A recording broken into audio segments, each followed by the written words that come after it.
Almost all the time in stories, the main character is the protagonist and vice versa. However, that is not always the case, and separating the two can be a very interesting and effective writing tool. So, what's the difference, and what's the point? Let's dive right in.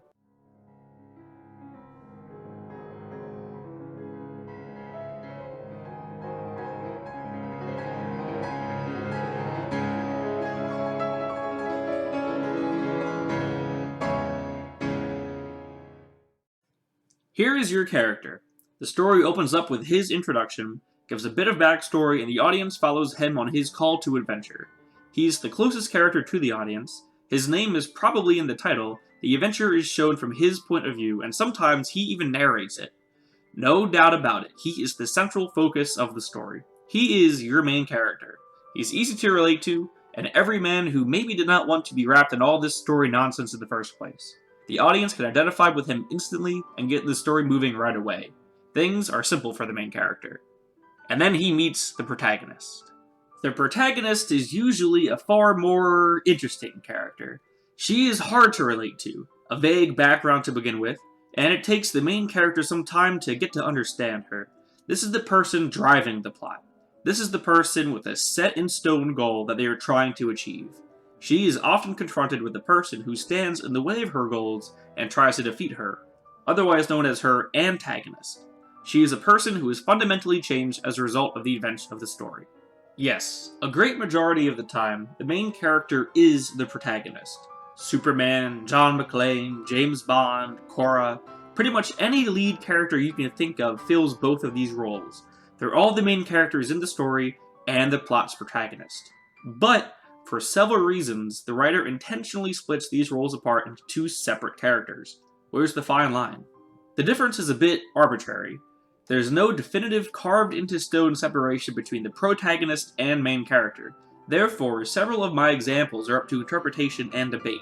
However, as a writer, this is important stuff to understand. The main character is a narrative tool used to tell a story. Everything with a plot has a main character. As things are explained to the main character, they are also explained to the audience. The story follows the main character, we directly observe them, as they directly observe the events of the plot. On a quick side note, main character does not always mean narrator. The narrator is the voice of the story, usually objective and distant from the events of the story itself. If the story is told in the first person, then yes, they are the same, but usually there's a distinct difference. The protagonist is the catalytic force at the story's center. The story may not be told from their perspective, but they are a major player. They may not be the main character, but a good majority of the plot is about them.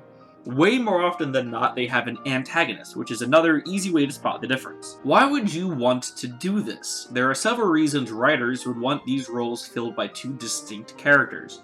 This leads to some complex writing and is a very useful tool to share a more advanced story. First, to create distance from the protagonist. If you want your protagonist to have a mysterious background, or perhaps their personality is just so abstract that readers cannot easily identify with them, having a separate main character is a safe way to establish that. Let's look at The Great Gatsby for an example of this. Nick, the main character in Gatsby, is a normal everyman who moves in next door to the fantastic Jay Gatsby. Gatsby is the exciting and mysterious man who drives the main plot of the story. Without Gatsby, Nick would have no interesting story to tell, just a man with new real estate. But without Nick, Gatsby's story would be very different. Nick is easy to relate to. When we pick up the book, Nick is identifiable for us by design. And, at the beginning, he knows just as much about Jay Gatsby as we do, which is nothing. We need to learn with him about this man and what his goals are, which is what makes Gatsby so interesting and mysterious in the first place. If Gatsby was the main character, this mystery would be lost. We would be in his head and know exactly why he makes all of his decisions.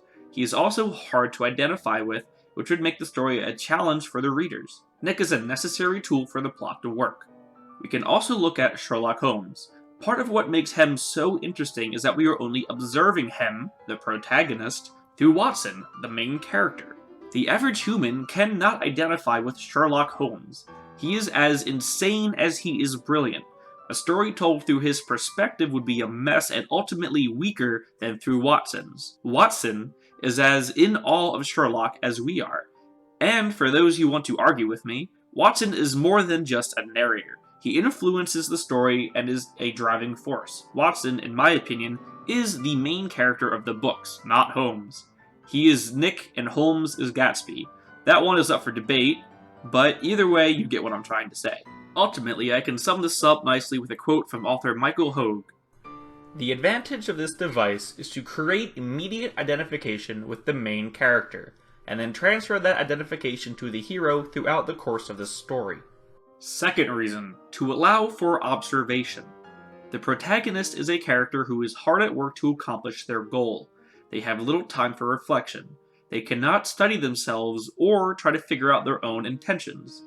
That's what the main character is for. The main character, who represents the audience most of the time, is in a unique position to study the protagonist and try to figure them out. This, again, makes the protagonist more interesting. The main character's thoughts are our own. This is used most famously in To Kill a Mockingbird. Scout, the main character, is the young and naive filter in which we get to watch the protagonist, Atticus, drive the plot. We need her to make sense of Atticus's actions, as she struggles with them herself. That is the entire purpose of that story. Third reason, to create irony. A great way to emphasize a trait of your protagonist is to establish a stark contrast to your main character. This makes their outstanding qualities shine even more. Almost all examples use this to some degree. Hyper-intelligent Sherlock Holmes to mild Watson, young and easily malleable Scout to the mature and hard-set Atticus, etc., etc. It's rare to see very similar character traits in both main and protagonists, if they're split up. But the most effective use of this reason is to make that juxtaposition evident, without rubbing it in the reader's faces. Lastly, we have the reason to show the effects of the protagonist on the main character. As always, there has to be a purpose to the story. There is a reason it's being told. And, usually, because the main character represents us, the audience, and the protagonist drives the story, the takeaway for the audience is the same as the takeaway from the main character, as a result of the protagonist's actions. Put more simply, whatever the main character learns, we learn. Ultimately, that's the point of the story. The main character is showing us what we have learned, and the protagonist is why we learned it. Those are not all the reasons authors use the split between main character and protagonist, but those are the main ideas behind why it's used. It's important if you decide to use this method to understand why you're doing it. What are you trying to convey?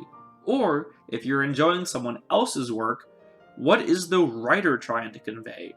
If you feel like it, exercise yourself and try to think of other examples where the main character is not the protagonist. As you watch or read something new, try to find which character is the protagonist.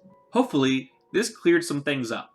If you want to know more about this sort of thing, I encourage you to do your own research on the topic and learn everything you can.